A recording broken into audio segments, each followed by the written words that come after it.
And staying across that story, well, let's bring in our chief political correspondent now, John Craig, who is in Westminster for us. So we know strike action paused, but what's the reaction from the government, John?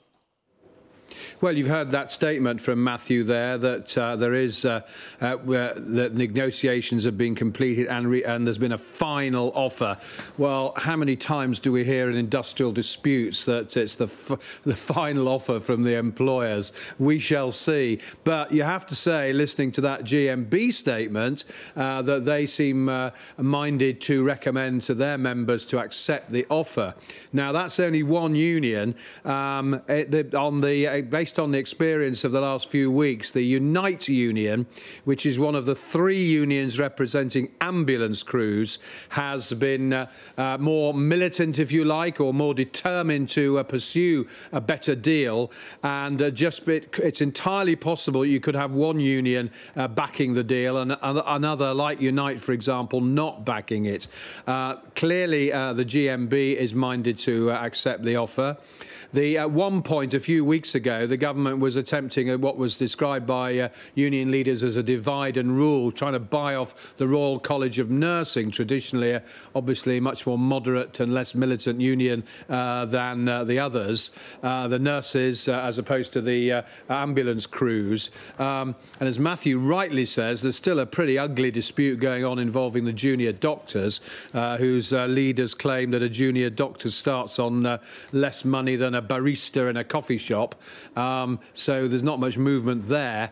And of course, there's no movement yet on teachers either, and various other disputes, and not obviously government employers, but the rail unions and indeed Royal Mail. So this is certainly, the government will see this as a breakthrough. Now, as to where the money's coming from, there is nothing in the documents or any of the small print that we saw yesterday from the budget earmarked for this. And the Chancellor didn't mention these strikes. But of course, what ministers have been very concerned about in recent weeks, of course, is that as they do try and push for growth and the economic growth, and the Chancellor called it a budget for growth, what is one of the things that really holds back growth, of course, is industrial actions, loss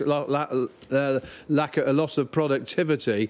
And of course, in the terms of the National Health Service, one of the Prime Minister's 5 aims is getting waiting lists down, and health bosses have been telling the government till they're blue in the face, the employers, how can we cut waiting lists when our staff are on strike all the time, or many of them are on strike? And there has been a mood amongst NHS bosses, trusts, employers, organisations, really piling pressure on the government to settle these disputes with, first of all, the nurses and secondly, the ambulance crews, because it has been doing enormous damage to the National Health Service and indeed really crippling the government's attempts to get waiting lists down. So, been massive pressure on the Chancellor and indeed Mr Barclay, the Health Secretary. They clearly have made an improved offer, but whilst the GMB seem to be saying to their members, we think it's a good deal, at this stage, we haven't heard that from the other unions yet, as far as I know. Let me just double check. Here I have, yeah, now that's, I think this is this is the Royal College of Nursing, I think. Yeah, yeah, in addition to a commitment from the Royal College of Nursing, the government's agreed to new pay for all nursing staff. This looks like an offer to nurses, right?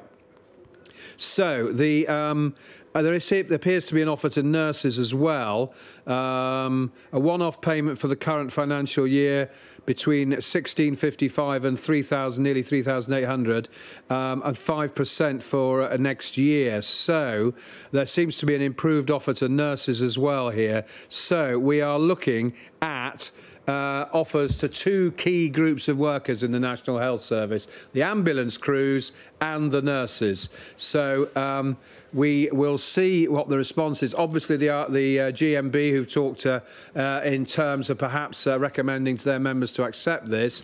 Of course, it has to go to a ballot. That's probably going to take a couple of weeks. But because the unions are pausing further industrial action, the government will be hopeful that this is an end to these very damaging disputes.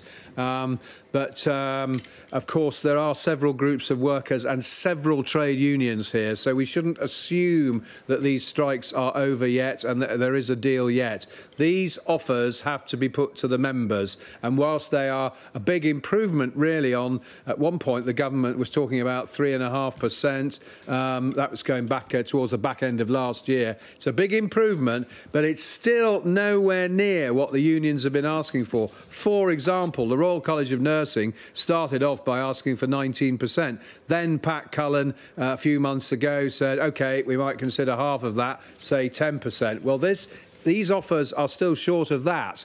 So it is entirely possible that they may be rejected. But of course, if the unions do recommend accepting them, well, that will be a boost for the government and could bring about the end of these very damaging disputes. So we await some words perhaps from Mr. Barclay, the Health Secretary, who has been holding talks over the last few days. We await also words from other trade unions involved here. But just to recap, the GMB, one of the major unions representing ambulance workers, ambulance crews, does seem to be recommending that it is the best offer they can expect to get.